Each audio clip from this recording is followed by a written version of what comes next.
며느리가 서류를 내밀었습니다. 저는 그때 몰랐습니다. 그게 제 집을 빼앗는 사기 서류인 줄. 저는 이정숙입니다. 올해 78입니다.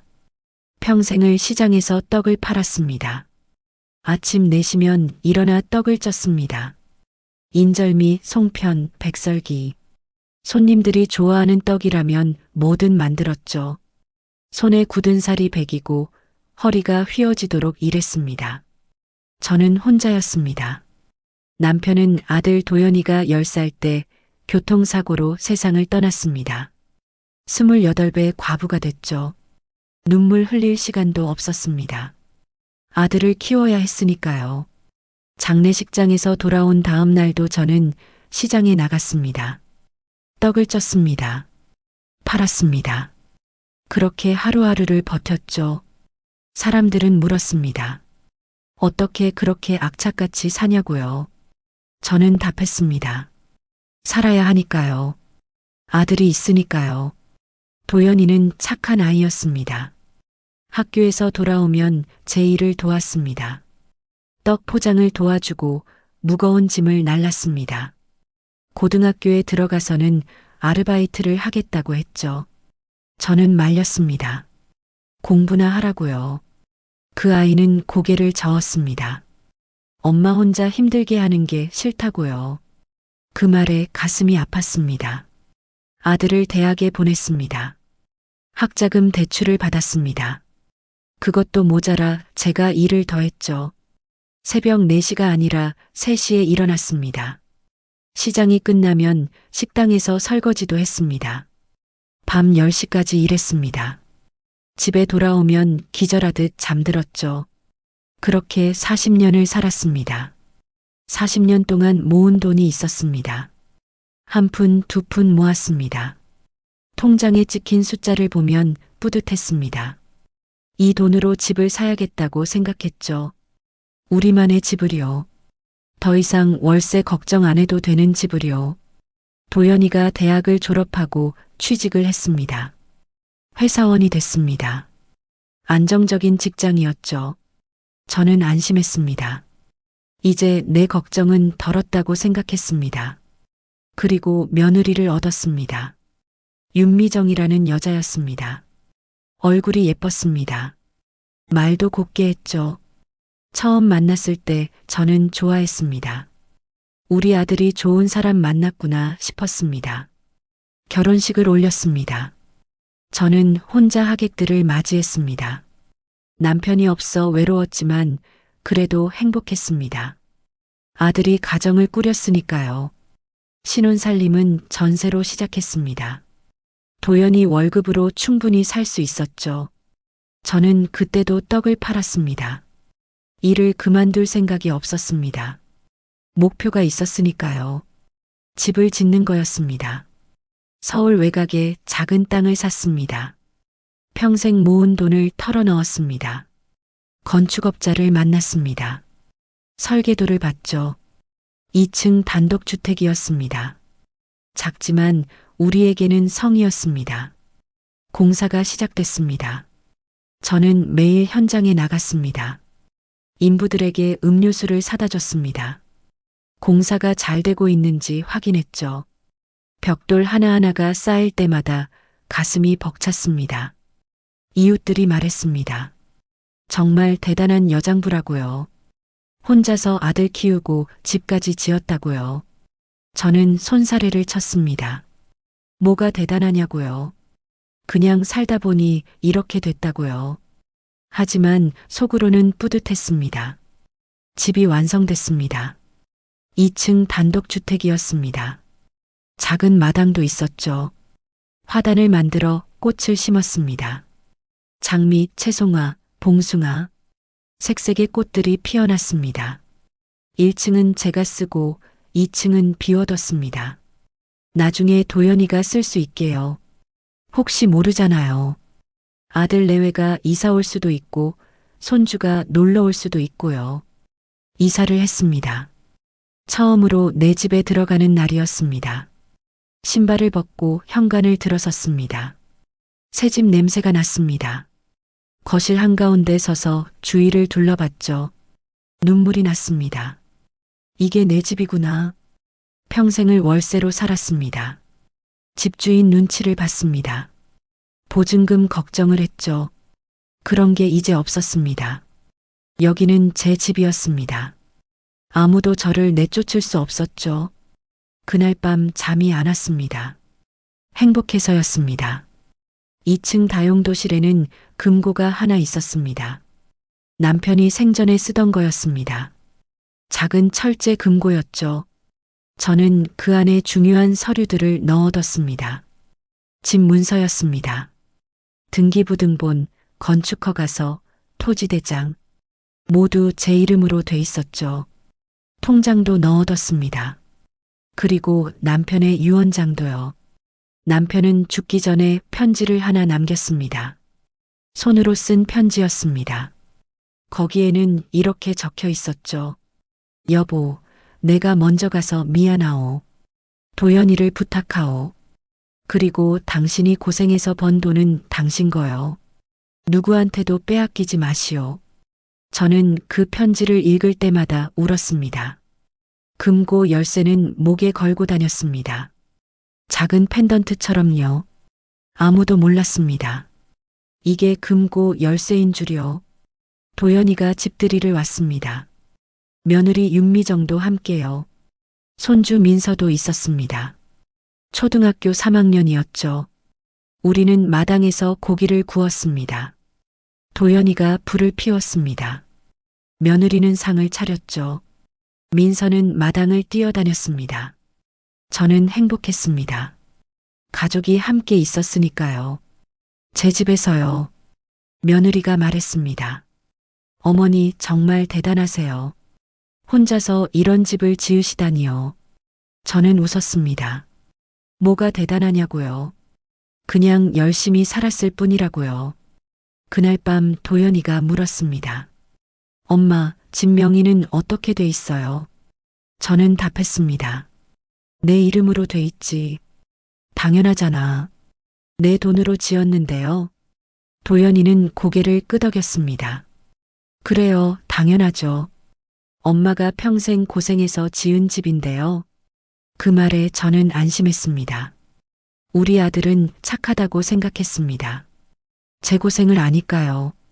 하지만 저는 몰랐습니다. 그게 시작이었다는 걸요.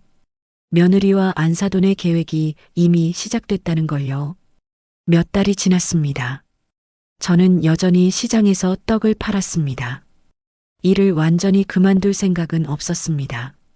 몸이 움직이는 한 일을 하고 싶었죠. 돈도 벌고 싶었고요. 나중에 손주 용돈도 줘야 하잖아요. 그러던 어느 날이었습니다. 며느리가 전화를 했습니다. 어머니 혹시 집 관련 서류 어디 있는지 아세요? 저는 물었습니다. 왜 그걸 물어보냐고요? 며느리가 답했습니다. 아, 그냥요. 혹시 필요할까 봐요. 재산세 같은 것도 내야 하잖아요. 저는 말했습니다. 그런 건 내가 다 알아서 해. 걱정 마. 며느리는 알겠다고 했습니다. 하지만 목소리가 이상했습니다. 뭔가 아쉬운 듯한 목소리였죠. 저는 그때 이상하다고 생각했습니다. 왜 집 서류를 물어보지? 하지만 깊게 생각하지 않았습니다. 며느리가 관심을 가지는 거라고 생각했죠. 좋은 의미로요. 저는 몰랐습니다. 그게 벌써 탐색이었다는 걸요. 제 재산을 노리는 탐색이었다는 걸요. 밤에 잠이 안 왔습니다. 왜인지 불안했습니다. 며느리의 전화가 자꾸 생각났죠. 저는 일어나서 2층으로 올라갔습니다. 다용도실로 갔죠. 금고를 확인했습니다. 잠겨 있었습니다. 열쇠는 제 목에 있었고요. 저는 안심했습니다. 집 문서는 안전하다고 생각했습니다. 아무도 가져갈 수 없다고 생각했죠. 하지만 제가 미처 생각하지 못한 게 있었습니다. 서류를 훔치는 게 아니라 저를 속여서 서명을 받는 방법이 있다는 걸요. 그리고 그게 곧 시작될 거라는 걸요. 이웃 김순자 할머니를 만났습니다. 같은 동네 사는 분이었습니다. 나이도 비슷했죠. 우리는 가끔 마당에 앉아 차를 마셨습니다. 김순자 할머니가 말했습니다. 정숙이 당신 정말 복 받았어요. 혼자서 아들 키우고 집도 지었잖아요. 아들도 효자고요. 저는 웃었습니다. 효자까지는 모르겠지만 착하긴 해요. 김순자 할머니가 걱정스러운 얼굴로 말했습니다. 하지만 조심하세요. 요즘 며느리들 무섭다고 하더라고요. 시어머니 재산 노리는 사람 많대요. 저는 손사래를 쳤습니다. 우리 며느리는 아니에요. 착한 사람이에요. 김순자 할머니는 고개를 저었습니다. 사람 일은 모르는 거예요. 조심하세요. 그 말이 마음에 걸렸습니다. 하지만 저는 믿고 싶었습니다. 우리 며느리를 믿고 싶었죠. 며칠 후였습니다. 며느리가 또 전화를 했습니다. 어머니, 제가 내일 갈게요. 같이 점심 먹어요. 저는 좋다고 했습니다. 뭘 해줄까? 며느리가 좋아하는 음식을 물었죠. 며느리는 아무거나 괜찮다고 했습니다. 어머니가 해주시는 건 다 맛있어요. 저는 기분이 좋았습니다. 다음 날 아침 일찍 일어나 음식을 준비했습니다. 갈비찜을 했습니다. 며느리가 좋아하는 거였죠. 나물도 무쳤습니다. 된장찌개도 끓였고요. 점심때 며느리가 왔습니다. 혼자 왔습니다. 도연이는 회사에 있고 민서는 학교에 갔다고 했죠. 우리는 밥을 먹었습니다. 며느리는 맛있다고 했습니다. 어머니 음식 솜씨는 정말 최고예요. 저는 흐뭇했습니다. 밥을 다 먹고 차를 마셨습니다. 며느리가 말을 꺼냈습니다. 어머니, 사실 오늘 드릴 말씀이 있어요. 저는 물었습니다. 뭔데? 며느리는 잠시 망설이더니 말했습니다. 어머니, 이제 나이도 있으시잖아요. 집 관리 같은 거 힘드시죠? 저는 고개를 저었습니다. 아니야. 아직 건강해. 혼자 충분히 할 수 있어. 며느리가 웃었습니다. 하지만 그 웃음이 어딘가 이상했습니다. 그래도 어머니, 저희가 도와드리면 좋잖아요. 집 관리도 그렇고 세금 같은 것도 그렇고요. 저는 그제야 느꼈습니다. 뭔가 이상하다고요. 며느리의 눈빛이 달라져 있었습니다. 처음 만났을 때의 그 따뜻한 눈빛이 아니었죠.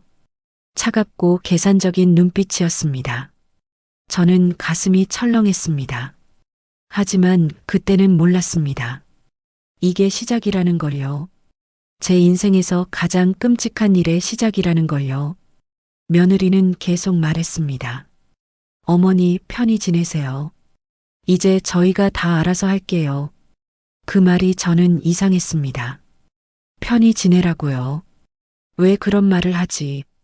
하지만 저는 대답했습니다. 알았어. 고마워. 며느리는 만족스러운 표정으로 돌아갔습니다. 저는 그날 밤 잠을 못 잤습니다. 뭔가 불길했습니다. 며느리의 눈빛이 자꾼 생각났죠. 그리고 그 말도요. 편히 지내세요. 왜 그런 말을 했을까요? 저는 알 수 없었습니다. 하지만 곧 알게 될 것이었습니다. 그 말의 진짜 의미를요.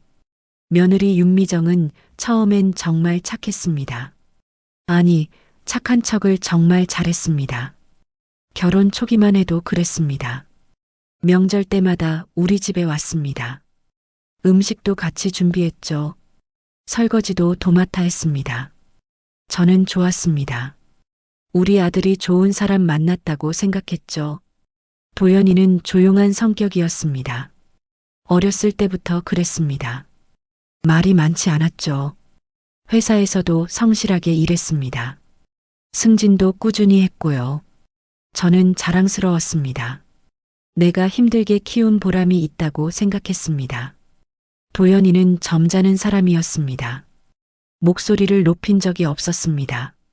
저한테도 그랬고 윤미정한테도 그랬죠. 부부 싸움하는 걸 본 적이 없었습니다. 저는 안심했습니다. 우리 아들이 가정을 잘 꾸려가고 있다고 생각했죠. 하지만 저는 몰랐습니다. 도연이가 조용한 게 착해서가 아니라 무관심해서였다는 거요. 아내가 무슨 생각을 하는지, 무슨 계획을 세우는지 전혀 모르고 있었다는 거요. 윤미정은 똑똑했습니다. 대학도 나왔고 회사 생활도 했습니다. 결혼하고 아이 낳고 그만뒀지만요. 그녀는 계산이 빨랐습니다. 무엇이 이익인지 정확히 알았죠. 그리고 저를 관찰했습니다. 제가 얼마나 재산이 있는지요. 집은 얼마짜리인지요. 통장에는 돈이 얼마나 있는지요. 저는 몰랐습니다. 며느리의 그 눈빛이 재산을 계산하는 눈빛이었다는 거리요. 어느 날이었습니다. 제가 몸이 안 좋았습니다. 감기가 심하게 걸렸죠. 열도 나고 기침도 많이 나왔습니다. 혼자 사니까 힘들었습니다. 윤미정이 왔습니다. 어머니, 제가 왔어요. 며느리는 가방을 들고 왔습니다. 그 안에는 죽과 약이 들어 있었죠. 저는 고마웠습니다. 며느리가 죽을 끓여줬습니다. 저는 누워서 먹었습니다. 따뜻했습니다. 맛있었죠. 며느리가 말했습니다. 어머니 혼자 사시니까 걱정이에요. 아프면 누가 돌봐드려요. 저는 답했습니다. 괜찮아. 나 튼튼해. 이 정도 감기쯤이야. 며느리는 고개를 저었습니다. 그래도 나이가 있으시잖아요. 이제 건강 챙기셔야 해요. 그 말이 따뜻하게 들렸습니다. 며느리가 이틀 동안 저를 돌봐줬습니다. 죽도 끓여주고 약도 챙겨줬죠. 병원에도 같이 갔습니다. 의사 선생님이 말했습니다. 며느리분이 효부시네요. 저는 뿌듯했습니다. 우리 며느리 좋은 사람이라고 생각했죠. 하지만 그게 다 계산이었습니다. 며느리는 저를 돌보면서 집안을 살폈습니다. 어디에 뭐가 있는지요? 중요한 서류는 어디에 두는지요? 금고는 어디에 있는지요? 저는 몰랐습니다. 며느리가 저를 간호하는 척하면서 정찰을 하고 있었다는 거리요. 며칠 후 저는 나았습니다. 윤미정에게 고맙다고 말했습니다. 며느리는 웃었습니다. 당연한 거예요, 어머니. 가족인데요.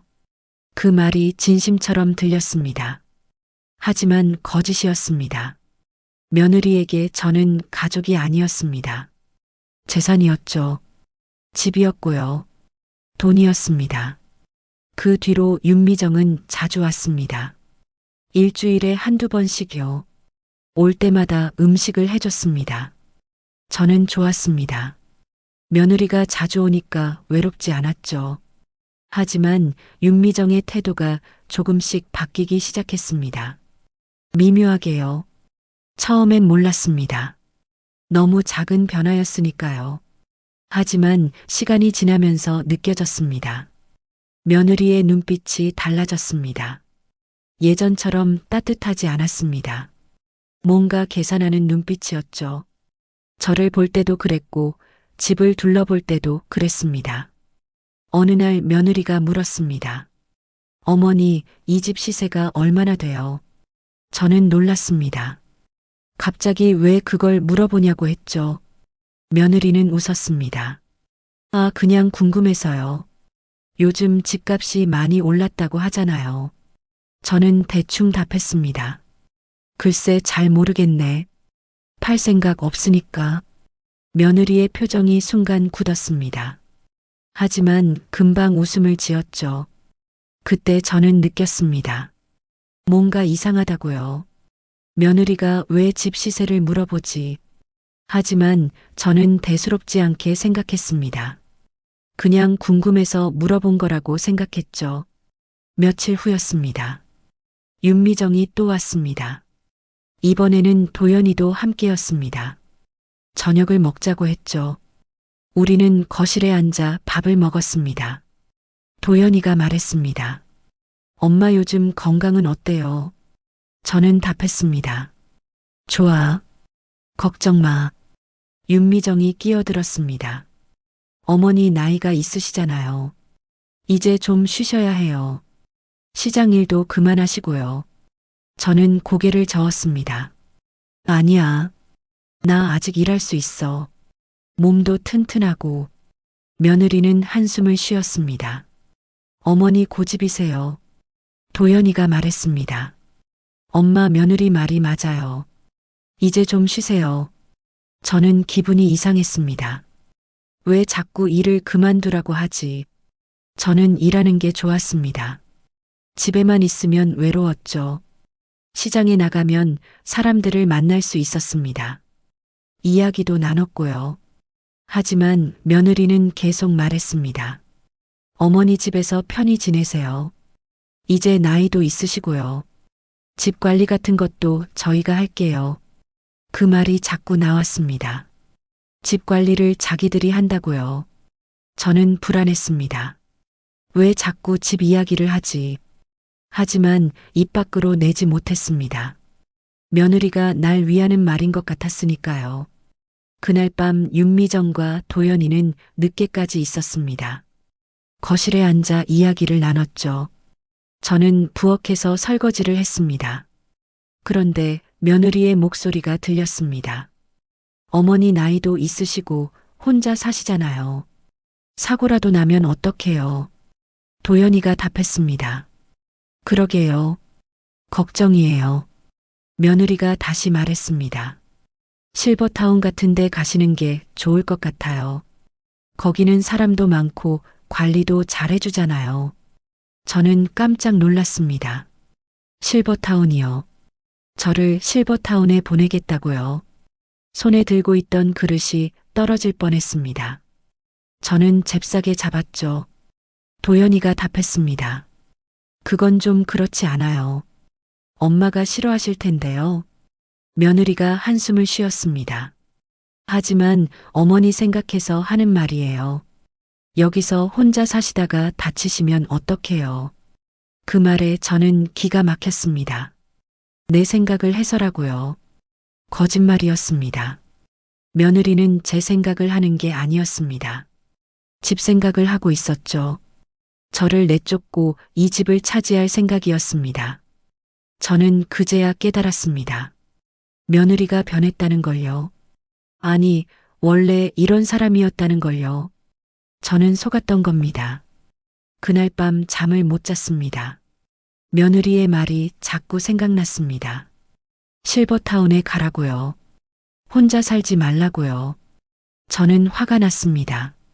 이 집은 제가 평생 고생해서 지은 집입니다. 누구도 저를 내쫓을 수 없었습니다. 하지만 동시에 두려웠습니다. 며느리가 무슨 짓을 할지 몰랐으니까요. 다음 날 김순자 할머니를 만났습니다. 할머니에게 털어놓았습니다. 며느리가 이상하다고요. 자꾸 집 이야기를 한다고요. 실버타운에 가래요. 김순자 할머니는 고개를 저었습니다. 그것 봐요. 내가 뭐라고 했어요. 조심하라고 했잖아요. 저는 한숨을 쉬었습니다. 어떡하죠? 김순자 할머니가 말했습니다. 집 서류 잘 보관하세요. 절대 아무한테도 주지 마시고요. 도장도 조심하시고요. 저는 고개를 끄덕였습니다. 집으로 돌아와 금고를 확인했습니다. 서류들이 다 있었습니다. 도장도 있었죠. 저는 안심했습니다. 하지만 그게 무슨 소용이었을까요? 며느리는 이미 계획을 세우고 있었습니다. 저를 속여서 서명을 받을 계획을요. 그리고 그 계획에는 안사돈도 포함돼 있었습니다. 며느리의 친정어머니 말입니다.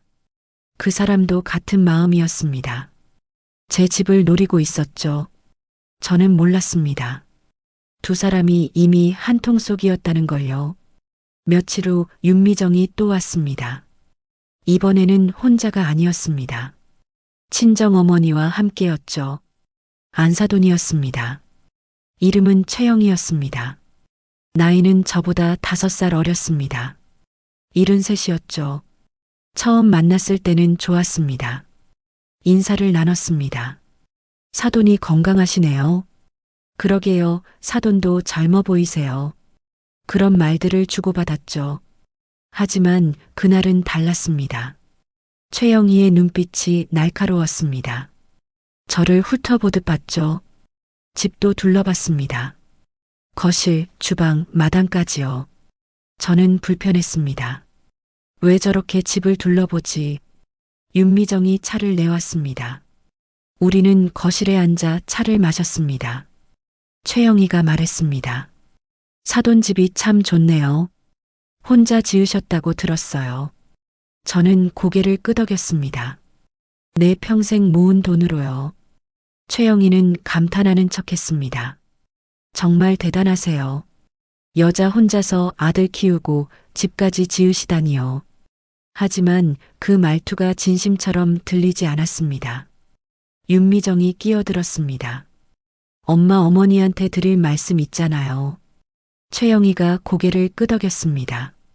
아, 그렇지. 두 사람이 눈빛을 교환했습니다. 저는 그제야 느꼈습니다. 뭔가 꾸민 게 있다고요. 최영희가 말했습니다. 사돈 나이도 있으시고 혼자 사시잖아요. 집 관리하기 힘드시죠? 또 그 말이었습니다. 저는 짜증이 났습니다. 아니에요. 전 괜찮아요. 혼자서도 충분히 할 수 있어요. 최영희는 웃었습니다. 하지만 만약을 대비해야죠. 사람 일은 모르는 거잖아요. 윤미정이 거들었습니다. 맞아요, 어머니. 저희가 도와드리면 좋잖아요. 저는 답답했습니다.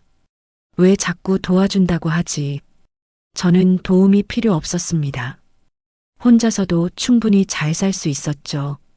하지만 두 사람은 계속 말했습니다. 집세금 문제도 있고요. 관리비도 있고요. 이런 거 다 신경 쓰기 힘드시잖아요. 저는 딱 잘라 말했습니다. 전 괜찮아요. 걱정하지 마세요. 최영희와 윤미정의 표정이 굳었습니다. 그날 두 사람은 오래 있지 않았습니다. 곧 돌아갔죠. 저는 안도했습니다. 하지만 그게 끝이 아니었습니다. 며칠 후 도연이가 왔습니다. 혼자였습니다. 아들은 심각한 얼굴이었습니다. 엄마 할 말이 있어요. 저는 물었습니다. 무슨 일이니? 도연이는 한참을 망설이더니 말했습니다. 엄마 집 명의를 제 이름으로 옮기는 게 어때요? 저는 귀를 의심했습니다. 뭐라고? 도연이가 다시 말했습니다. 집 명의요. 저한테 옮기면 세금도 적게 나오고 좋아요. 저는 화가 났습니다. 너 무슨 소리 하는 거니? 도연이는 당황했습니다. 아니, 엄마 오해하지 마세요. 세금 때문에 그러는 거예요. 진짜로요. 저는 소리쳤습니다. 이 집은 내 거야. 내가 평생 고생해서 지은 집이라고. 누구한테도 안 줘. 도연이는 당황한 표정으로 물러섰습니다. 알았어요, 엄마. 화내지 마세요. 그냥 제안한 거예요. 그 말에 저는 더 화가 났습니다. 제안이라고. 이게 제안이에요.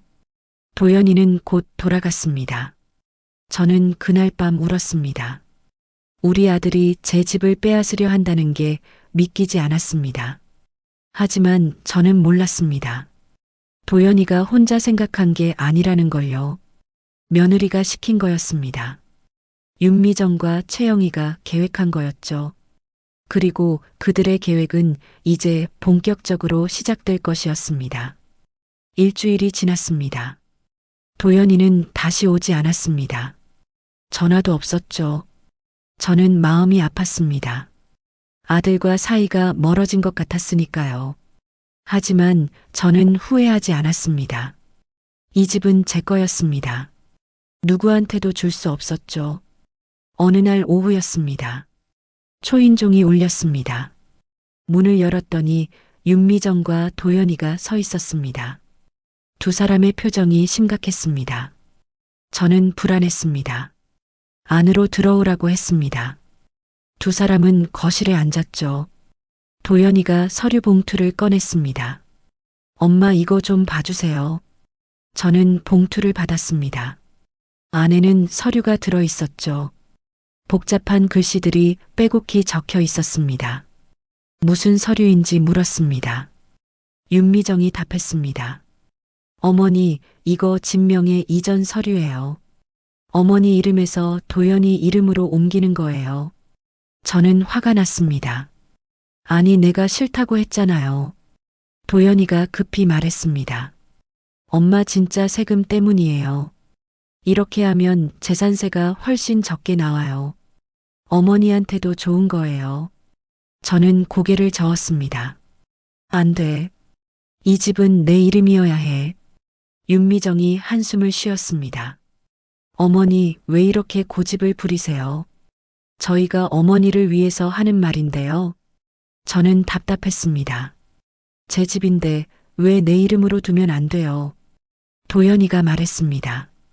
엄마 명의만 잠깐 옮기는 거예요. 집은 여전히 엄마 거예요. 걱정하지 마세요. 그 말에 저는 망설였습니다. 정말 그런 건가? 명의만 옮기고 집은 여전히 내 거라고요. 윤미정이 재빨리 말을 이었습니다. 어머니, 저희를 믿으세요. 절대 나쁜 짓 안 해요. 그냥 세금 아끼려고 하는 거예요. 저는 혼란스러웠습니다. 도연이는 제 아들이었습니다. 제가 키운 아이였죠. 날 속일 리 없다고 생각했습니다. 윤미정도 며느리였습니다. 가족이었죠. 저는 결국 고개를 끄덕였습니다. 알았어요. 도연이가 펜을 내밀었습니다. 여기 서명만 하시면 돼요. 저는 펜을 받았습니다. 손이 떨렸습니다. 서류에 서명을 했습니다. 이정숙. 제 이름을 적었습니다. 그 순간 저는 알았어야 했습니다. 이게 함정이라는 걸요. 하지만 저는 믿었습니다. 우리 아들을요. 우리 며느리를요. 도연이가 서류를 챙겼습니다. 고맙습니다, 엄마. 이제 세금 걱정 안 하셔도 돼요. 두 사람은 곧 돌아갔습니다. 저는 불안했습니다. 뭔가 잘못된 것 같았습니다. 하지만 무엇이 잘못됐는지 알 수 없었죠. 그날 밤 잠을 못 잤습니다. 며칠이 지났습니다. 도연이한테서 연락이 없었습니다. 저는 전화를 걸었습니다. 받지 않았죠. 불안이 커졌습니다. 일주일 후였습니다. 초인종이 울렸습니다. 문을 열었더니 도연이와 윤미정이 또 서 있었습니다. 이번에는 최영희도 함께였습니다. 세 사람의 표정이 차가웠습니다. 저는 가슴이 철렁했습니다. 뭔가 잘못됐다는 걸 직감했죠. 안으로 들어오라고 했습니다. 세 사람은 거실에 앉았습니다. 도연이가 입을 열었습니다. 엄마 할 말이 있어요. 저는 물었습니다. 뭔데? 도연이는 잠시 망설이더니 말했습니다. 이 집 명의가 이제 제 이름으로 바뀌었어요. 저는 알고 있다고 답했습니다. 내가 서명했잖아요. 도연이가 다시 말했습니다. 그러니까 이제 이 집은 제 거예요. 법적으로요. 저는 어리둥절했습니다. 무슨 소리예요? 명의만 옮긴 거잖아요. 집은 여전히 내 거라고 했잖아요. 윤미정이 냉정하게 말했습니다. 아니에요, 어머니. 이 집은 이제 저희 거예요. 명의가 바뀌었으니까요. 저는 믿을 수 없었습니다. 뭐라고요? 최영희가 끼어들었습니다. 사돈 나이도 있으시고요. 이제 실버타운으로 가시는 게 좋겠어요. 저는 소리쳤습니다. 무슨 소리예요? 이게 무슨 소리냐고요? 도연이는 고개를 숙였습니다. 말이 없었죠. 윤미정이 차갑게 말했습니다. 어머니, 이 집은 이제 저희 거예요. 어머니는 실버타운으로 가세요. 거기가 어머니한테 더 좋아요. 저는 믿을 수 없었습니다. 아니, 내가 평생 고생해서 지은 집인데요. 어떻게 이럴 수 있어요? 최영희가 말했습니다. 사돈 이미 명의가 바뀌었어요. 법적으로 이 집은 도연이 거예요. 어쩔 수 없어요. 저는 다리에 힘이 풀렸습니다. 그 자리에 주저앉았습니다. 속았다는 걸 깨달았습니다. 며느리가 저를 속인 겁니다. 아들도 공범이었죠. 안사돈까지요. 세 사람이 짜고 제 집을 빼앗은 겁니다. 저는 울었습니다. 어떻게 이럴 수 있어요? 도연아, 넌 내 아들이잖아. 내가 널 키웠잖아. 도연이는 여전히 고개를 숙이고 있었습니다. 윤미정이 말했습니다. 어머니 울지 마세요. 실버타운도 좋은 데예요. 거기 가시면 편하게 지내실 수 있어요. 저는 소리쳤습니다. 안 가요. 절대 안 가요. 이 집은 내 거예요. 최영희가 한숨을 쉬었습니다. 사돈 고집 부리지 마세요. 이미 끝난 일이에요. 세 사람은 곧 일어났습니다. 도연이가 마지막으로 말했습니다. 엄마 일주일 안에 짐 싸세요. 그때까지 실버타운 알아보시고요. 그 말을 남기고 세 사람은 나갔습니다. 저는 그 자리에 주저앉아 있었습니다. 믿을 수 없었습니다. 제가 평생 고생해서 지은 집을 빼앗겼다는 게요. 그것도 제 아들과 며느리한테요. 저는 한참을 울었습니다. 어떻게 해야 할지 몰랐습니다. 김순자 할머니한테 전화를 했습니다. 울면서 말했습니다. 집을 빼앗겼다고요. 김순자 할머니가 놀라며 물었습니다. 어떻게 된 거예요? 저는 설명했습니다. 명의를 옮겼다고요. 세금 때문이라고 해서 서명했다고요. 그런데 이제 나가래요. 김순자 할머니가 화를 냈습니다. 그게 사기예요. 경찰에 신고하세요. 저는 경찰서에 갔습니다. 경찰관에게 말했습니다. 며느리가 저를 속여서 집을 빼앗았다고요. 경찰관이 물었습니다. 서명은 본인이 하셨어요. 저는 고개를 끄덕였습니다. 네, 하지만 속아서 한 거예요. 경찰관이 난처한 표정을 지었습니다. 그게 문제예요. 본인이 서명하셨으면 민사 문제예요. 저희가 개입하기 어려워요. 저는 답답했습니다. 그럼 어떻게 해요? 경찰관이 말했습니다. 변호사와 상담해 보세요. 민사소송을 해야 할 것 같아요. 저는 경찰서를 나왔습니다. 변호사요. 저는 변호사를 써본 적이 없었습니다. 돈도 많이 든다고 들었죠. 하지만 어쩔 수 없었습니다. 집을 되찾아야 했으니까요. 집으로 돌아왔습니다. 하지만 집이 이제 제 집 같지 않았습니다. 명의가 도연이로 바뀌었으니까요. 저는 2층으로 올라갔습니다. 다용도실로 갔죠. 금고를 열었습니다. 안에는 서류들이 들어 있었습니다. 집 문서 사본, 통장, 그리고 남편의 편지. 저는 그 편지를 꺼냈습니다. 남편의 글씨가 보였습니다. 여보, 내가 먼저 가서 미안하오. 도연이를 부탁하오. 그리고 당신이 고생해서 번 돈은 당신 거요. 누구한테도 빼앗기지 마시오. 눈물이 났습니다. 저는 빼앗겼습니다. 우리 아들한테요. 저는 결심했습니다. 포기하지 않겠다고요. 제 집을 되찾겠다고요. 며느리와 안사돈이 저를 속였지만 저도 만만한 사람이 아니었습니다. 평생을 악착같이 산 사람이었죠. 저는 써올 준비가 돼 있었습니다. 그날 밤 저는 잠을 한숨도 못 잤습니다. 천장만 바라보며 생각했습니다. 어떻게 된 건지요. 어떻게 이런 일이 일어날 수 있는지요. 제 머릿속에는 그날의 장면이 계속 떠올랐습니다. 서류에 서명하던 순간이요. 도연이가 펜을 내밀었을 때요. 윤미정이 안심시키던 말투요. 그리고 최영희가 옆에서 지켜보던 눈빛이요. 저는 그제야 깨달았습니다. 최영희도 있었다는 걸요. 그날 제가 서명할 때 안사돈이 거기 있었습니다. 거실 구석에 조용히 앉아 있었죠. 저는 그때 이상하다고 생각했어야 했습니다. 왜 안사돈이 거기 있었을까요? 진명의 이전이 가족 일인데 왜 며느리 친정어머니가 함께 왔을까요? 저는 기억을 더듬었습니다. 그날 최영희가 뭐라고 했었나요? 아, 맞습니다. 서류에 대해 설명했었습니다. 도연이가 말하기 전에요.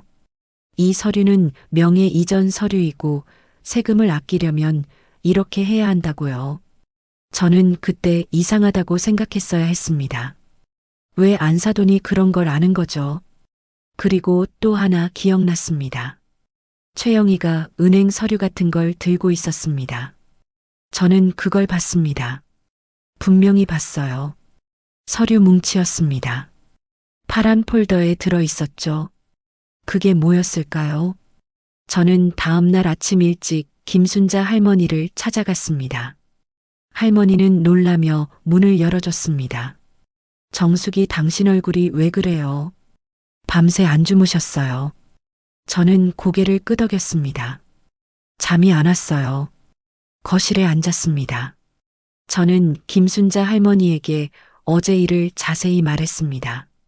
도연이와 윤미정이 왔던 일, 집 명의가 바뀐 일, 그리고 최영희가 거기 있었던 일까지요. 김순자 할머니가 얼굴을 찌푸렸습니다. 안사돈까지 끼어들었다고요. 저는 고개를 끄덕였습니다. 김순자 할머니가 한숨을 쉬었습니다. 정숙이 당신 그거 알아요. 안사돈이 거기 있었다는 건 처음부터 계획이 있었다는 거예요. 저는 물었습니다. 무슨 계획이요? 김순자 할머니가 설명했습니다. 며느리 혼자서는 못해요. 이런 일은요. 친정어머니가 뒤에서 사주를 한 거예요. 어떻게 시어머니 재산을 빼앗을지 계획을 세운 거죠. 저는 소름이 돋았습니다. 그 말이 맞는 것 같았습니다. 최영희가 처음부터 개입했던 겁니다. 윤미정을 부추겼을 거예요. 시어머니 재산을 노리라고요. 김순자 할머니가 말을 이었습니다. 그리고 그날 은행 서류를 들고 있었다고 했죠. 그거 아마 보증인 서류일 거예요. 저는 깜짝 놀랐습니다. 보증인이요. 김순자 할머니가 고개를 끄덕였습니다. 집 명의를 이전할 때 보증인이 필요해요. 아마 안사돈이 보증을 선 거예요. 그래서 서류를 들고 있었던 거죠. 저는 화가 치밀었습니다. 최영희가 보증을 섰다고요. 제 집을 빼앗는 일에요. 김순자 할머니가 손을 잡았습니다. 진정하세요. 화내봐야 소용없어요. 지금 중요한 건 어떻게 집을 되찾느냐예요. 저는 눈물이 났습니다. 어떻게 되찾아요? 명의가 이미 바뀌었는데요. 김순자 할머니가 말했습니다. 법적으로 싸워야죠. 변호사를 구하세요. 그리고 증거를 모으세요. 저는 물었습니다. 무슨 증거요? 김순자 할머니가 설명했습니다. 며느리가 당신을 속였다는 증거요. 세금 때문이라고 거짓말한 거, 실버타운으로 쫓아낸 거, 이런 것들이 다 증거가 돼요. 저는 고개를 끄덕였습니다. 집으로 돌아왔습니다. 증거를 찾기 시작했습니다. 먼저 그날 서명한 서류의 사본이 필요했습니다. 하지만 도연이가 가져갔죠. 저는 구청에 가서 등기부등본을 떼어봤습니다. 거기에는 분명히 적혀 있었습니다. 소유자 박도연. 제 이름은 없었습니다. 가슴이 아팠습니다. 저는 그 서류를 들고 집으로 돌아왔습니다. 그리고 금고를 열었습니다. 원본 서류들이 있었습니다. 처음 집을 지을 때 받았던 건축허가서, 토지대장, 그리고 제 이름으로 된 최초 등기부등본이요. 이것들이 증거가 될 수 있을까요? 저는 변호사를 찾아가기로 했습니다. 하지만 그 전에 확인하고 싶은 게 있었습니다. 최영희가 정말 보증인으로 섰는지요. 저는 다시 구청에 갔습니다. 직원에게 물었습니다. 명예 이전할 때 보증인 정보를 볼 수 있냐고요. 직원이 확인해 줬습니다. 보증인 최영희라고 적혀 있었습니다. 저는 손이 떨렸습니다.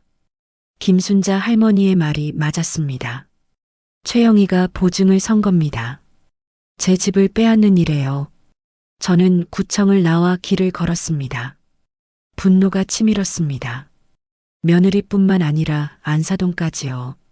두 사람이 짜고 저를 속인 겁니다. 저는 생각했습니다. 최영희는 왜 이런 짓을 했을까요? 저와 무슨 원한이 있는 것도 아닌데요. 아, 맞습니다. 돈 때문이었습니다. 제 집이 돈이 되니까요. 최영희도 한몫 챙기려고 한 겁니다. 저는 집으로 돌아와 남편의 편지를 다시 꺼냈습니다. 여보, 내가 먼저 가서 미안하오.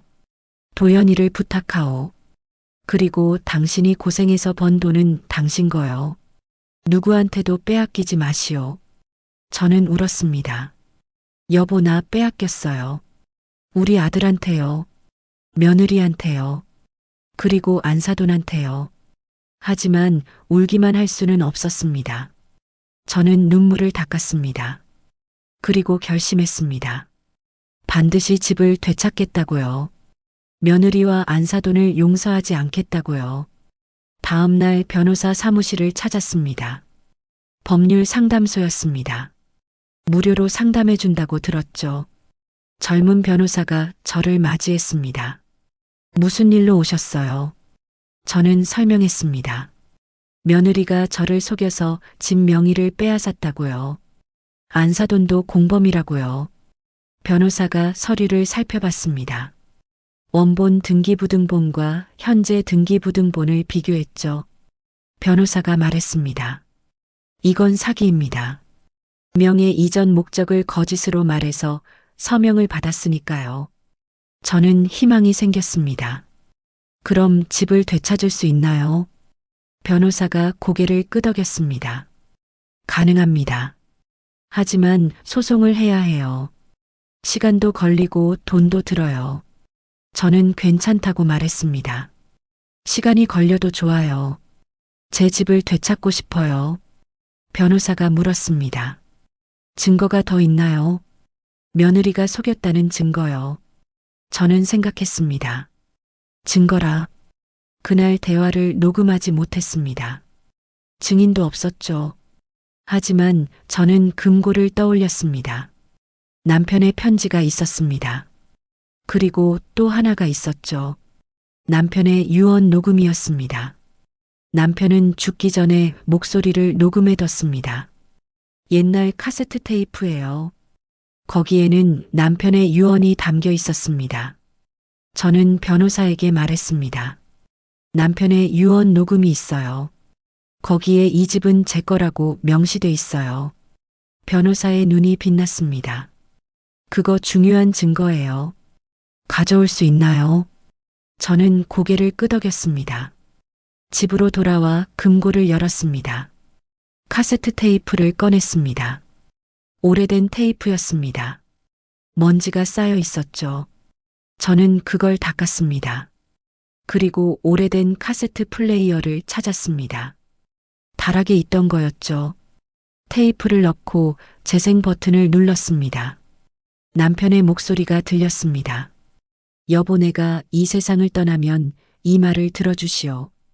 우리 집은 당신이 평생 고생해서 지은 집이요. 내가 도와준 건 거의 없소. 다 당신 피와 땀으로 만든 집이요. 그러니 이 집은 당신 거요. 도연이한테 물려줘도 좋고 당신이 계속 살아도 좋소. 하지만 절대 빼앗기지는 마시오. 이건 당신 것이오. 저는 울었습니다. 남편의 목소리가 이렇게 또렷할 줄 몰랐습니다. 테이프를 챙겼습니다. 다음 날 변호사에게 가져갔습니다. 변호사가 들어봤습니다. 훌륭한 증거예요. 이걸로 소송에서 이길 수 있어요. 저는 안도했습니다. 변호사가 말했습니다. 소송을 시작하겠습니다. 준비하세요. 저는 고개를 끄덕였습니다. 그리고 집으로 돌아왔습니다. 하지만 그날 밤 도연이한테서 전화가 왔습니다. 엄마, 아직도 짐 안 쌌어요. 저는 답했습니다. 안 가요. 이 집은 내 거예요. 도연이가 한숨을 쉬었습니다. 엄마, 명의가 이미 제 거예요. 법적으로 이 집은 제 거라고요. 저는 말했습니다. 소송할 거예요. 변호사도 구했어요. 도연이가 당황한 목소리로 물었습니다. 소송이요. 저는 단호하게 답했습니다. 네. 며느리가 날 속였어요. 그리고 안사돈도요. 법정에서 보자고 하세요. 전화를 끊었습니다. 저는 떨렸습니다. 하지만 후회하지 않았습니다. 이제 전쟁이 시작된 겁니다. 며느리와 안사돈을 상대로 한 전쟁이요. 저는 이길 겁니다. 반드시요. 소송 준비는 생각보다 복잡했습니다. 변호사는 여러 서류를 요구했습니다. 집 건축 당시 자료, 비용 지불 내역, 통장 거래 내역까지요. 저는 하나하나 찾아야 했습니다. 다행히 저는 모든 걸 보관하고 있었습니다. 영수증도요, 계약서도요, 통장도요. 평생 가난하게 살았으니까요. 한 푼이라도 아껴야 했고, 그래서 모든 걸 기록해뒀습니다. 저는 오래된 상자들을 뒤졌습니다. 다락에 쌓아둔 상자들이었습니다. 먼지가 가득했죠. 재채기를 하면서도 계속 찾았습니다. 건축업자와 계약서가 나왔습니다. 이정숙이라는 제 이름이 적혀 있었습니다. 계약금 입금 내역도 있었죠. 자재 구입 영수증도 나왔습니다. 시멘트, 벽돌, 철근. 모든 자재를 제 돈으로 샀었습니다. 인건비 영수증도 있었습니다. 인부들한테 준 돈이었습니다. 제 통장에서 나간 돈이었죠. 저는 이 모든 걸 정리했습니다. 변호사에게 가져갔습니다. 변호사가 서류들을 살펴봤습니다. 완벽해요. 이걸로 집이 당신 돈으로 지어졌다는 걸 증명할 수 있어요. 저는 안도했습니다. 하지만 변호사가 덧붙였습니다. 상대방도 만만치 않을 거예요. 며느리 측에서 반박할 겁니다. 저는 물었습니다. 뭐라고 반박하죠? 변호사가 설명했습니다. 아마 당신이 판단 능력이 없다고 주장할 거예요. 나이가 많고 치매 증상이 있어서 제대로 판단하지 못했다고요. 저는 화가 났습니다. 저 치매 없어요. 멀쩡해요. 변호사가 손을 들어 진정시켰습니다. 알아요. 하지만 상대방은 그렇게 주장할 거예요. 그러니 대비해야 해요. 저는 물었습니다. 어떻게 대비하죠? 변호사가 말했습니다. 병원에 가서 검사를 받으세요. 치매 검사요. 결과가 정상이면 그게 증거가 돼요. 저는 그날 바로 병원에 갔습니다. 신경과였습니다. 의사 선생님이 여러 질문을 했습니다. 오늘이 몇 월 며칠입니까? 저는 정확히 답했습니다. 대통령이 누구입니까? 그것도 답했습니다. 100에서 7씩 빼보세요. 93, 86, 79. 저는 막힘없이 답했습니다. 검사 결과가 나왔습니다. 정상이었습니다. 의사 선생님이 말했습니다. 아주 건강하세요. 치매 증상은 전혀 없어요. 저는 진단서를 받았습니다. 변호사에게 가져갔습니다. 변호사가 만족스러운 표정을 지었습니다. 좋아요. 이제 상대방이 뭐라고 해도 반박할 수 있어요. 그런데 며칠 후였습니다. 이상한 일이 벌어졌습니다. 도연이가 집에 왔습니다. 혼자였습니다. 윤미정은 없었죠. 저는 문을 열어줬습니다. 도연이는 피곤해 보였습니다. 얼굴이 상해 있었죠. 엄마 할 말이 있어요. 우리는 거실에 앉았습니다. 도연이가 입을 열었습니다. 엄마 소송 취하해 주세요. 저는 고개를 저었습니다. 안 돼. 이 집은 내 거야. 도연이가 한숨을 쉬었습니다. 엄마 제발요. 이러면 우리 가족이 다 망가져요. 저는 답했습니다. 넌 이미 날 배신했잖아. 가족은 무슨 가족이야. 도연이는 고개를 숙였습니다. 잠시 침묵이 흘렀습니다. 도연이가 다시 입을 열었습니다. 엄마 사실은 제가 원한 게 아니었어요. 저는 물었습니다. 뭐가? 도연이가 대답했습니다. 진명의 이전이요. 제가 원한 게 아니었어요. 미정이가요. 미정이가 자꾸 그러는 거예요. 시어머니 재산을 확보해야 한다고요. 저는 믿을 수 없었습니다. 그럼 넌 뭐였어? 며느리 시키는 대로 한 거야. 도연이는 대답하지 못했습니다. 저는 화가 났습니다. 넌 내 아들이잖아. 왜 아내 편만 들어? 날 왜 안 지켜줘? 도연이가 울먹였습니다. 미안해요, 엄마. 전 어떻게 해야 할지 몰랐어요. 저는 한숨을 쉬었습니다. 우리 아들은 약한 사람이었습니다. 결단력이 없었죠. 아내 말에 휘둘리는 사람이었습니다. 하지만 그렇다고 용서할 수는 없었습니다. 도연이는 결국 제 집을 빼앗는 일에 동참했습니다. 약해서든 뭐든요. 저는 말했습니다. 너 이제 내 아들 아니야. 나가. 도연이는 눈물을 흘렸습니다. 엄마요. 저는 소리쳤습니다. 나가라고. 도연이는 결국 일어나 나갔습니다. 저는 그 자리에 주저앉아 울었습니다. 우리 아들을 잃은 것 같았습니다. 하지만 어쩔 수 없었습니다. 도연이는 이미 선택을 했습니다. 저 대신 아내를 택했죠. 다음 날 저는 마을 지인들을 만났습니다. 김순자 할머니뿐만 아니라 다른 분들도요. 이야기를 나눴습니다. 모두들 제 편을 들어줬습니다. 정숙이 당신이 옳아요. 며느리가 나쁜 거예요. 그 말들이 위로가 됐습니다. 하지만 한편으로는 창피했습니다. 제 집안일이 동네에 다 알려진 거니까요. 그래도 참아야 했습니다. 소송이 시작됐습니다. 첫 공판이 열렸습니다. 저는 법정에 섰습니다. 생전 처음이었습니다. 법정이라는 곳에 와본 게요. 판사님이 앉아 있었습니다. 도연이와 윤미정도 있었습니다. 변호사를 대동하고 있었죠. 그리고 최영희도 있었습니다. 세 사람은 저를 쳐다보지도 않았습니다. 재판이 시작됐습니다. 제 변호사가 주장했습니다. 원고 이정숙 씨는 사기를 당했습니다. 피고 윤미정과 박도연은 세금 감면이라는 거짓 이유로 명예 이전을 유도했습니다. 이는 명백한 사기입니다. 상대방 변호사가 반박했습니다. 아닙니다. 원고는 자발적으로 서명했습니다. 강압이나 협박은 없었습니다. 제 변호사가 다시 주장했습니다. 하지만 피고는 원고를 속였습니다. 세금 감면이라는 거짓말로요. 상대방 변호사가 말했습니다. 세금 감면은 사실입니다.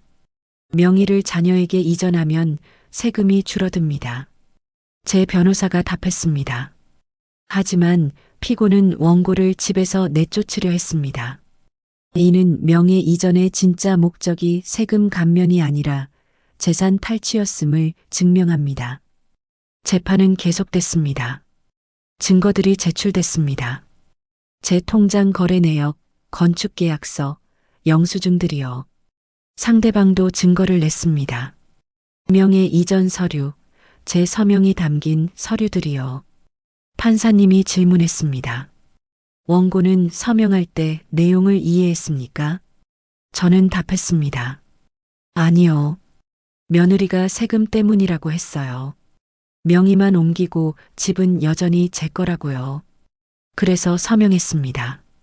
판사님이 고개를 끄덕였습니다. 상대방 변호사가 주장했습니다. 원고는 고령입니다. 판단 능력이 저하됐을 가능성이 있습니다. 제 변호사가 즉시 반박했습니다. 원고는 치매 검사를 받았습니다. 결과는 정상입니다. 판단 능력에 문제 없습니다. 진단서가 제출됐습니다. 판사님이 살펴봤습니다. 그리고 말했습니다. 다음 공판에서 증인 신문을 하겠습니다. 양측 모두 준비하십시오. 재판이 끝났습니다. 저는 법정을 나왔습니다. 복도에서 윤미정과 마주쳤습니다. 며느리는 저를 보고 코웃음을 쳤습니다. 어머니 소용없어요. 명의는 이미 저희 거예요. 저는 참았습니다. 그냥 지나쳤습니다. 하지만 속으로는 다짐했습니다. 반드시 이긴다고요. 집으로 돌아왔습니다. 저는 지쳐 있었습니다. 하지만 포기할 수 없었습니다. 그날 밤 저는 다시 금고를 열었습니다. 남편의 카세트 테이프를 꺼냈습니다. 다시 들어봤습니다. 남편의 목소리가 힘을 줬습니다. 여보, 당신이 고생해서 번 돈은 당신 거요. 누구한테도 빼앗기지 마시오. 저는 눈물을 닦았습니다. 그리고 결심을 다졌습니다. 다음 공판에서 남편의 유언을 증거로 제출하겠다고요. 그러면 이길 수 있을 거라고 믿었습니다. 두 번째 공판 날이 다가왔습니다. 저는 긴장됐습니다. 변호사가 말했습니다. 오늘이 중요해요. 남편분의 유언 녹음을 제출할 거예요. 저는 테이프를 챙겼습니다. 법정에 들어갔습니다. 도연이와 윤미정이 이미 앉아 있었습니다. 최영희도 함께였죠. 세 사람은 자신만만해 보였습니다. 저는 자리에 앉았습니다. 판사님이 입장했습니다. 재판이 시작됐습니다. 먼저 상대방 변호사가 증인을 불렀습니다. 윤미정이었습니다. 며느리가 증인석에 섰습니다. 상대방 변호사가 질문했습니다. 증인은 원고와 어떤 관계입니까? 윤미정이 답했습니다. 시어머니입니다. 어떤 경위로 집 명의를 이전하게 됐습니까? 윤미정이 설명했습니다. 시어머니께서 나이가 많으셔서 집 관리가 힘드셨어요. 그래서 저희가 도와드리려고 명의를 옮긴 겁니다. 거짓말이었습니다. 제 변호사가 반대 신문을 했습니다. 증인은 원고에게 집을 비우라고 했습니까? 윤미정이 잠시 망설이더니 답했습니다. 실버타운을 권유했습니다. 시어머니 건강을 위해서요. 제 변호사가 다시 물었습니다. 그럼 집은 누가 쓸 예정이었습니까? 윤미정이 대답했습니다. 저희가요. 하지만 시어머니도 언제든 오실 수 있어요. 제 변호사가 코웃음을 쳤습니다. 그게 사실입니까? 원고를 쫓아내려 한 게 아닙니까? 윤미정이 부인했습니다. 아닙니다. 하지만 목소리가 떨렸습니다. 다음은 최영희 차례였습니다. 안사돈이 증인석에 섰습니다. 제 변호사가 질문했습니다. 증인은 명예 이전 당시 현장에 있었습니까? 최영희가 답했습니다. 네, 있었습니다. 왜 있었습니까?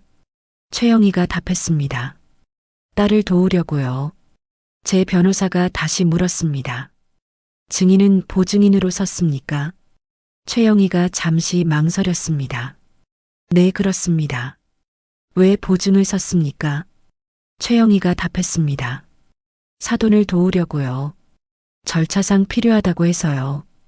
제 변호사가 날카롭게 물었습니다. 증인은 이명의 이전으로 어떤 이익을 얻습니까? 최영희가 당황했습니다. 이익이요?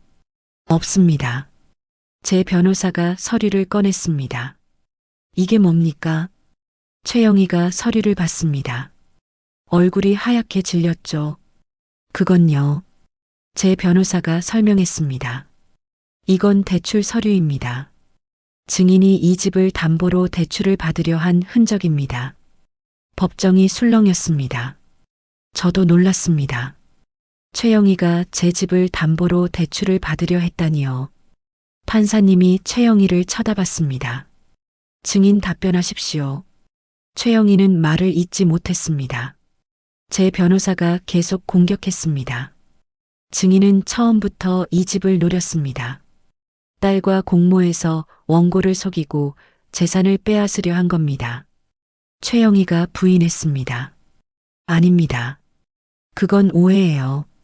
하지만 목소리에 힘이 없었습니다. 제 변호사가 판사님께 말했습니다. 이것으로 피고들이 계획적으로 원고를 기망했음이 증명됩니다. 판사님이 고개를 끄덕였습니다. 그리고 제 변호사가 마지막 증거를 꺼냈습니다. 남편의 카세트 테이프였습니다.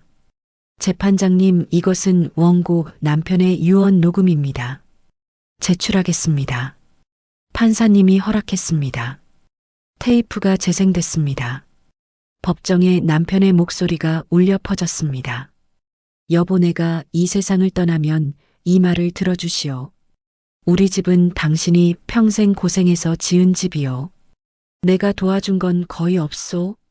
다 당신 피와 땀으로 만든 집이요. 그러니 이 집은 당신 거요. 도연이한테 물려줘도 좋고 당신이 계속 살아도 좋소. 하지만 절대 빼앗기지는 마시오. 이건 당신 것이요. 법정이 조용해졌습니다. 저는 눈물이 났습니다. 도연이는 고개를 숙였습니다. 윤미정은 당황한 표정이었죠. 최영희는 얼굴이 창백했습니다. 판사님이 테이프를 다시 들었습니다. 그리고 말했습니다. 이 유언은 명확합니다. 고인은 이 집이 원고의 것임을 명시했습니다. 상대방 변호사가 반박하려 했습니다. 하지만 재판장님, 이건 법적 효력이요. 판사님이 손을 들어 제지했습니다. 법적 효력과 별개로 이는 고인의 의사를 보여주는 중요한 증거입니다. 그리고 원고가 이 집을 자신의 재산으로 지었다는 것을 뒷받침합니다. 재판이 계속됐습니다. 하지만 분위기는 이미 바뀌어 있었습니다. 판사님이 최종 변론을 요청했습니다. 제 변호사가 일어섰습니다. 원고 이정숙 씨는 평생을 시장에서 떡을 팔며 아들을 키웠습니다. 남편 없이 혼자서요. 그리고 40년 동안 모은 돈으로 집을 지었습니다. 이 모든 과정이 증거로 제출됐습니다. 하지만 피고들은 거짓말로 원고를 속여 집 명의를 빼앗았습니다. 이는 명백한 사기입니다. 원고는 자신의 집을 되찾을 권리가 있습니다. 상대방 변호사도 변론했습니다. 하지만 힘이 없었습니다. 증거들이 너무 명확했으니까요. 판사님이 말했습니다. 판결은 2주 후에 선고하겠습니다. 재판이 끝났습니다. 저는 법정을 나왔습니다. 복도에서 윤미정이 저를 노려봤습니다. 하지만 이제 제가 무섭지 않았습니다. 이길 거라는 확신이 있었으니까요. 2주가 지났습니다. 판결일이었습니다. 저는 다시 법정에 섰습니다. 판사님이 판결문을 읽었습니다. 피고 박도형과 윤미정은 원고 이정숙을 기망하여 부동산 명의를 이전받았습니다. 이는 사기에 해당합니다. 따라서 명예 이전은 무효이며 원고에게 소유권을 환원합니다. 저는 숨이 멎는 것 같았습니다. 이겼습니다. 제 집을 되찾은 겁니다. 판사님이 계속 말했습니다. 또한 피고 최영희는 이 사기에 공모했으므로 연대 책임을 집니다. 법정이 술렁였습니다. 도연이는 고개를 떨구고 있었습니다. 윤미정은 울고 있었죠. 최영희는 멍한 표정이었습니다. 저는 변호사에게 고개를 끄덕였습니다. 고맙다고 말했죠. 변호사가 웃었습니다. 축하드립니다. 이제 집이 다시 당신 거예요. 저는 법정을 나왔습니다. 복도에서 도연이가 다가왔습니다. 엄마요. 저는 그냥 지나쳤습니다. 도연이가 뒤에서 소리쳤습니다. 엄마 미안해요. 저는 돌아보지 않았습니다. 집으로 돌아왔습니다. 제 집이었습니다. 다시요. 저는 거실 한가운데 서서 주위를 둘러봤습니다. 눈물이 났습니다. 하지만 이번에는 기쁨의 눈물이었습니다. 김순자 할머니가 찾아왔습니다. 정숙이, 당신 잘했어요. 정말 잘했어요. 저는 할머니를 껴안았습니다. 고맙다고 말했죠. 할머니 덕분이라고요. 그날 밤 저는 남편의 사진 앞에 앉았습니다. 여보, 나 이겼어요. 우리 집 되찾았어요. 사진 속 남편이 웃고 있는 것 같았습니다. 저는 평화로웠습니다. 오랜만에 마음이 편했죠. 하지만 이게 끝이 아니었습니다. 며느리와 안사돈에게는 아직 대가를 치르게 해야 했습니다. 그들이 저한테 한 짓을요. 판결이 나고 한 달이 지났습니다. 집 명의가 다시 제 이름으로 바뀌었습니다. 등기부등본을 떼어봤습니다. 소유자 이정숙. 제대로 돼 있었죠. 저는 안도했습니다. 하지만 동시에 분노도 남아 있었습니다. 며느리와 안사돈이 저한테 한 짓이 용서되지 않았습니다. 그들은 저를 속였습니다. 제 집을 빼앗으려 했죠. 그것도 계획적으로요. 저는 가만히 있을 수 없었습니다. 변호사에게 물었습니다. 저 사람들을 고소할 수 있나요? 변호사가 답했습니다. 가능합니다. 사기죄로 고소할 수 있어요. 판결문이 있으니 증거는 충분합니다. 저는 고소장을 작성했습니다. 윤미정과 최영희를 사기죄로 고소하는 거였습니다. 도연이도 포함시켰습니다. 아들이지만 어쩔 수 없었습니다. 도연이도 공범이었으니까요. 고소장을 제출했습니다.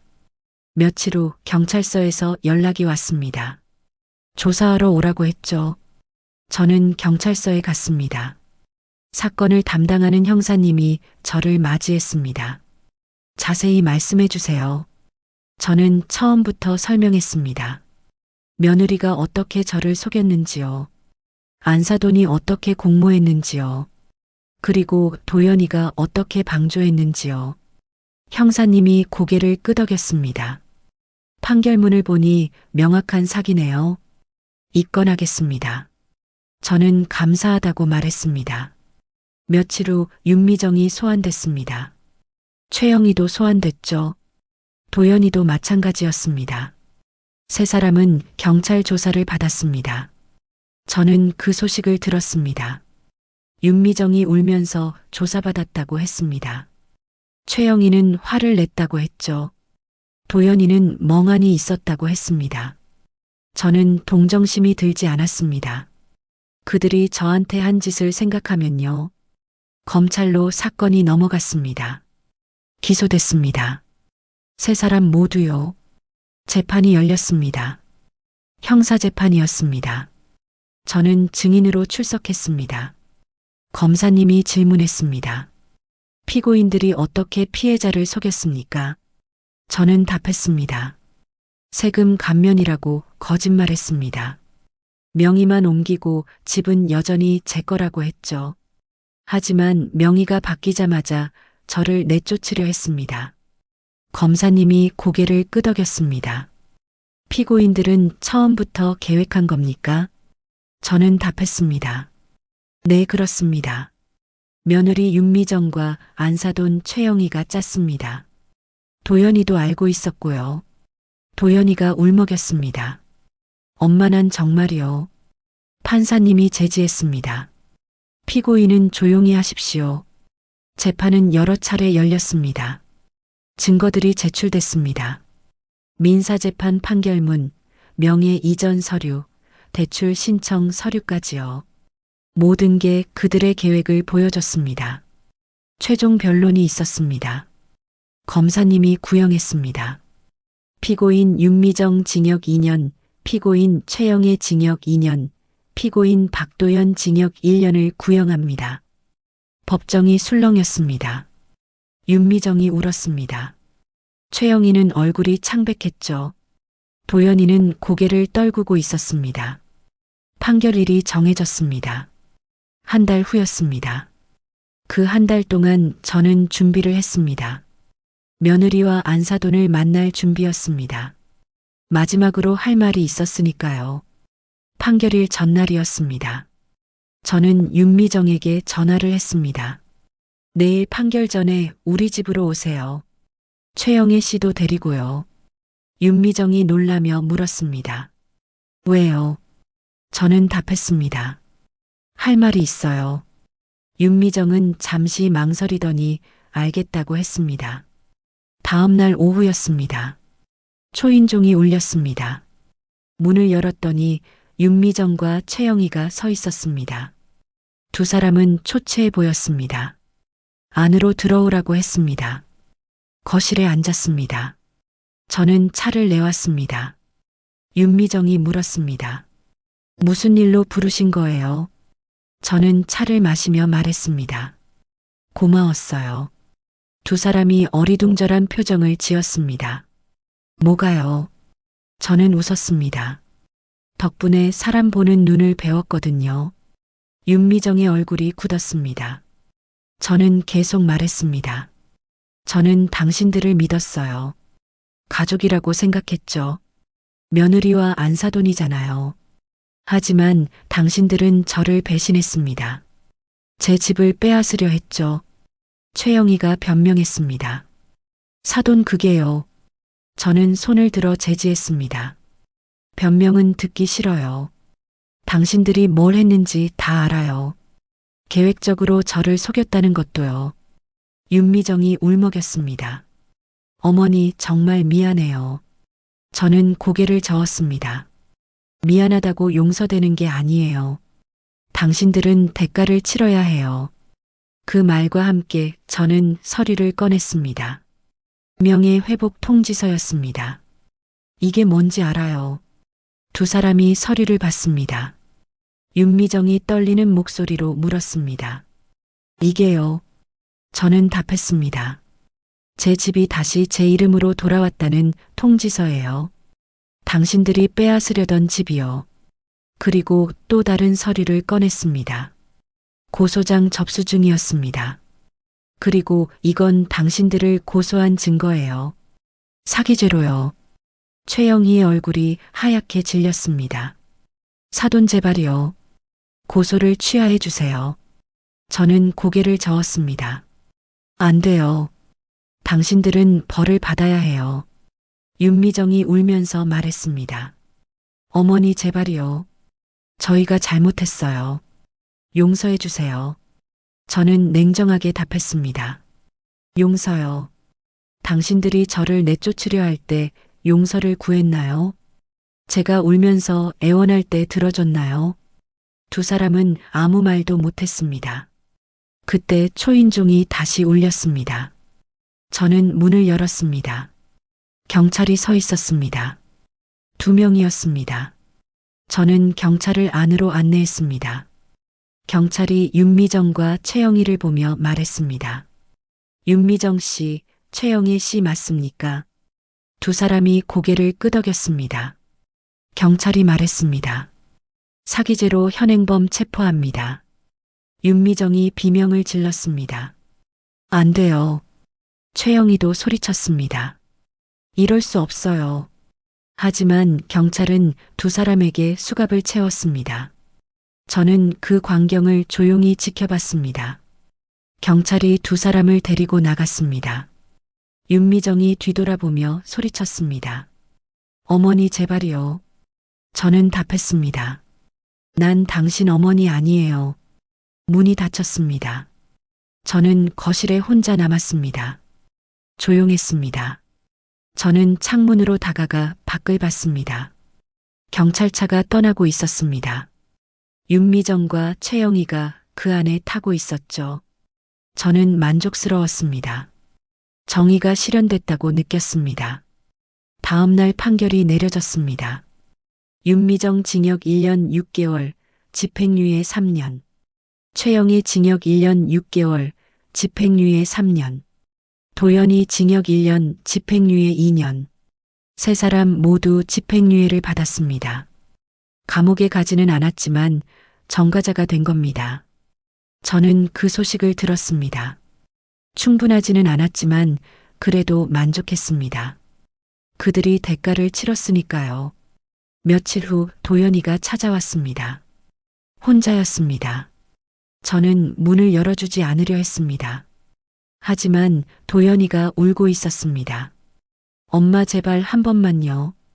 저는 한숨을 쉬고 문을 열었습니다. 거실에 앉았습니다. 도연이가 무릎을 꿇었습니다. 엄마 용서해 주세요. 제가 잘못했어요. 저는 차갑게 말했습니다. 넌 아들이 아니야. 도연이가 울부짖었습니다. 엄마 제발이요. 한 번만 용서해 주세요. 저는 고개를 저었습니다. 넌 날 배신했어. 아내 편을 들었잖아. 날 내쫓으려 했잖아. 도연이가 말했습니다. 전 어리석었어요. 미정이한테 속았어요. 제발 한 번만요. 저는 일어섰습니다. 나가. 도연이가 애원했습니다. 엄마요. 저는 소리쳤습니다. 넌 내 아들이 아니라 공범이야. 나가라고. 도연이는 결국 일어나 나갔습니다. 저는 문을 닫았습니다. 그리고 주저앉았습니다. 가슴이 아팠습니다. 우리 아들을 잃은 것 같았으니까요. 하지만 어쩔 수 없었습니다. 도연이는 선택을 했습니다. 저 대신 아내를요. 이제 저도 선택해야 했습니다. 아들을 포기하는 선택을요. 그날 밤 저는 남편 사진 앞에 앉았습니다. 여보, 나 우리 아들 잃었어요. 하지만 후회 안 해요. 난 옳은 일을 했어요. 사진 속 남편이 고개를 끄덕이는 것 같았습니다.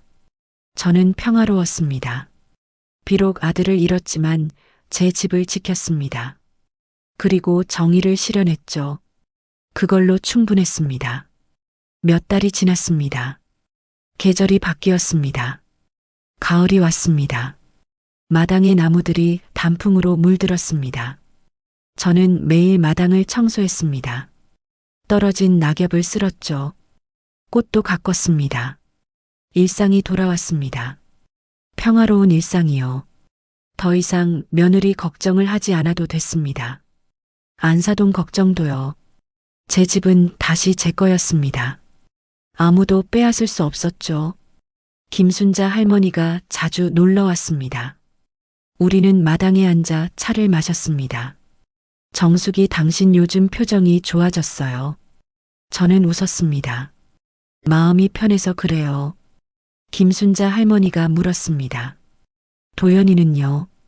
저는 고개를 저었습니다. 연락 안 해요. 저도 안 하고요. 김순자 할머니가 한숨을 쉬었습니다. 그래도 아들인데요. 저는 답했습니다. 아들이지만 날 배신했어요. 용서할 수 없어요. 김순자 할머니는 더 이상 말하지 않았습니다. 저는 여전히 시장에 나갔습니다. 떡을 팔았습니다. 손님들이 물었습니다. 정숙이 언니 요즘 표정이 밝아졌네요. 저는 웃었습니다. 좋은 일이 있어서요. 손님들이 궁금해했습니다. 무슨 일인데요? 저는 대충 얼버무렸습니다. 그냥 마음이 편해졌어요. 자세한 얘기는 하지 않았습니다. 창피한 일이었으니까요. 며느리한테 속은 일이요. 하지만 속으로는 뿌듯했습니다. 제가 이겼으니까요. 어느 날 민서가 찾아왔습니다. 손주였습니다. 초등학교 5학년이 됐더군요. 할머니 보고 싶었어요. 저는 민서를 끌어안았습니다. 할머니도 보고 싶었어. 우리는 거실에 앉았습니다. 저는 민서에게 음식을 해줬습니다. 떡볶이를 만들었죠. 민서가 좋아하는 거였습니다. 민서가 맛있게 먹었습니다. 할머니 떡볶이 최고예요. 저는 흐뭇했습니다. 민서가 조심스럽게 물었습니다. 할머니, 아빠랑 엄마 왜 싸웠어요? 저는 잠시 망설였습니다. 뭐라고 설명해야 할까요? 저는 말했습니다. 어른들 일이야. 넌 신경 쓰지 마. 민서가 고개를 끄덕였습니다. 하지만 속상해 보였습니다. 저는 민서의 머리를 쓰다듬었습니다. 할머니는 널 사랑해. 그건 변하지 않아. 민서가 웃었습니다. 저도 할머니 사랑해요. 민서는 오후 내내 우리 집에 있었습니다. 마당에서 놀았습니다. 꽃을 구경하고 나무를 만졌죠. 저는 민서를 지켜봤습니다. 행복했습니다. 손주와 함께 있으니까요. 저녁이 되자 민서가 돌아갔습니다. 저는 대문까지 배웅했습니다. 민서가 손을 흔들며 갔습니다. 할머니 또 올게요. 저는 웃으며 손을 흔들었습니다. 민서의 뒷모습을 보며 생각했습니다. 저는 아들을 잃었지만 손주는 잃지 않았습니다. 그걸로 감사했습니다. 며칠 후였습니다. 윤미정한테서 문자가 왔습니다. 어머니 죄송합니다. 제가 잘못했습니다. 용서해 주세요. 저는 답장하지 않았습니다. 최영희한테서도 문자가 왔습니다. 사돈 미안합니다. 제발 용서해 주세요. 저는 그것도 무시했습니다. 용서할 생각이 없었으니까요. 그들이 저한테 한 짓은 용서받을 수 없었습니다. 시간이 더 흘렀습니다. 겨울이 왔습니다. 눈이 내렸습니다. 마당이 하얗게 변했습니다. 저는 창문으로 눈을 바라봤습니다. 아름다웠습니다. 제 집에서 보는 눈 풍경이요. 저는 감사했습니다. 이 집을 지킨 것에 대해서요. 어느 날 오후였습니다. 저는 집 앞 벤치에 앉아 있었습니다. 햇살이 따뜻했습니다. 민서가 또 왔습니다. 할머니 국수 먹으러 왔어요. 저는 웃었습니다. 그래 들어가자. 우리는 부엌으로 갔습니다. 저는 국수를 삶았습니다. 잔치국수였습니다. 민서가 좋아하는 거였죠. 국수가 완성됐습니다. 우리는 식탁에 앉아 먹었습니다. 민서가 맛있다고 했습니다. 할머니 국수 정말 맛있어요. 저는 흐뭇했습니다. 민서가 물었습니다. 할머니, 이제 마음 편해요. 저는 고개를 끄덕였습니다. 응, 이제야 진짜 내 집밥 먹는 기분이다. 민서가 웃었습니다. 저도 웃었습니다. 우리는 국수를 다 먹었습니다. 그리고 거실로 가서 텔레비전을 봤습니다. 민서는 제 무릎에 머리를 기댔습니다. 저는 민서의 머리를 쓰다듬었습니다. 행복했습니다. 이 순간이요. 손주와 함께 있는 이 순간이요. 저는 깨달았습니다. 제가 정말 원했던 게 이거였다는 걸요. 평화로운 일상이요. 제 집에서 사랑하는 사람과 함께 시간을 보내는 거요. 며느리와 안사돈이 저한테서 빼앗으려 한 게 바로 이거였습니다. 하지만 저는 지켰습니다. 제 집을요. 제 일상을요. 제 평화를요. 저는 자랑스러웠습니다. 저녁이 됐습니다. 민서가 돌아갔습니다. 저는 혼자 남았습니다. 거실에 앉아 차를 마셨습니다. 창밖을 봤습니다. 어두워지고 있었습니다. 하지만 저는 무섭지 않았습니다. 이 집은 제 거였으니까요. 아무도 저를 내쫓을 수 없었죠. 저는 남편 사진을 봤습니다. 여보, 나 잘했죠. 우리 집 지켰어요. 사진 속 남편이 웃고 있었습니다. 저도 웃었습니다. 그날 밤 저는 일찍 잠들었습니다. 꿈을 꿨습니다. 남편이 나왔습니다. 남편이 말했습니다. 여보 수고했소. 정말 잘했소. 저는 남편을 껴안았습니다. 고마워요 여보. 꿈에서 깼습니다. 아침이었습니다. 햇살이 방 안으로 들어왔습니다. 저는 일어나 창문을 열었습니다. 신선한 공기가 들어왔습니다.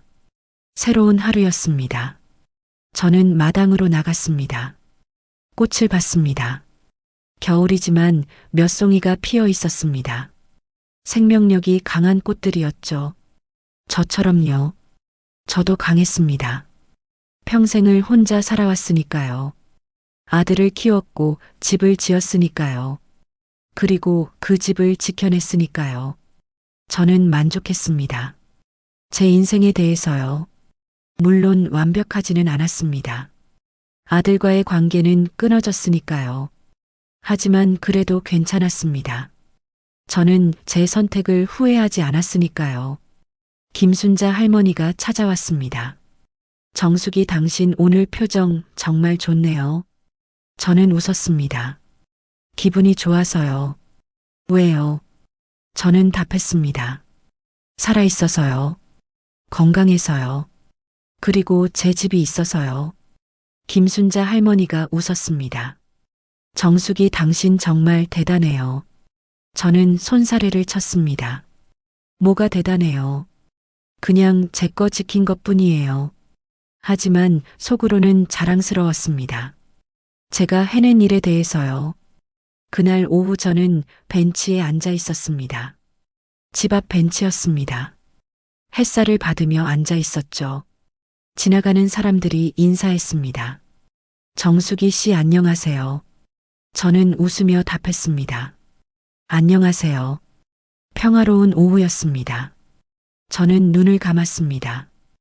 햇살이 따뜻했습니다. 바람이 불었습니다. 나뭇잎이 바스락거렸습니다. 모든 게 평화로웠습니다. 저는 생각했습니다. 이게 행복이구나. 복잡한 게 아니었습니다. 큰 부자가 되는 것도 아니었고요. 유명해지는 것도 아니었습니다. 그냥 이렇게 제 집에서 평화롭게 사는 거였습니다. 사랑하는 사람들과 함께요. 저는 그걸 지켜냈습니다. 며느리와 안사돈이 빼앗으려 했지만요. 저는 이겼습니다. 그리고 이제 평화롭게 살고 있었습니다. 저는 만족했습니다. 눈을 떴습니다. 하늘을 봤습니다. 파랗고 맑았습니다. 구름 한 점 없었죠. 저는 웃었습니다. 그리고 속으로 말했습니다. 여보, 나 행복해요. 정말로요. 그날 저녁 저는 일기를 썼습니다. 오래된 습관이었습니다. 젊었을 때부터 일기를 써왔죠. 오늘 일기에는 이렇게 썼습니다. 오늘도 평화로운 하루였다. 민서가 왔다. 국수를 먹었다. 행복했다. 내 집에서 손주와 함께 시간을 보냈다. 이게 내가 원하던 삶이다. 며느리와 안사돈이 빼앗으려 했지만 난 지켜냈다.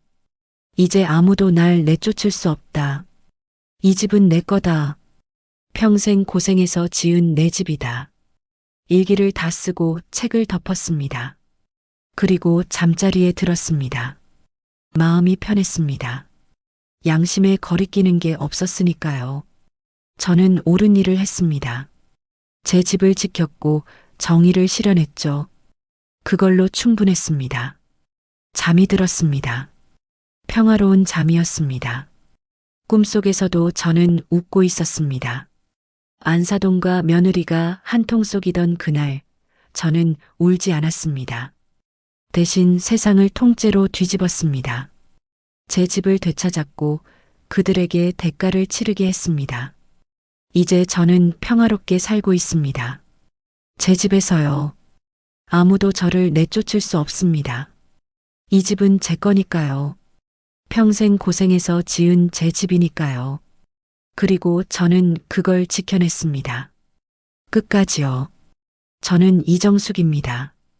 78살입니다. 그리고 저는 전사입니다. 제 것을 지키는 전사입니다. 이게 제 이야기입니다. 감사합니다.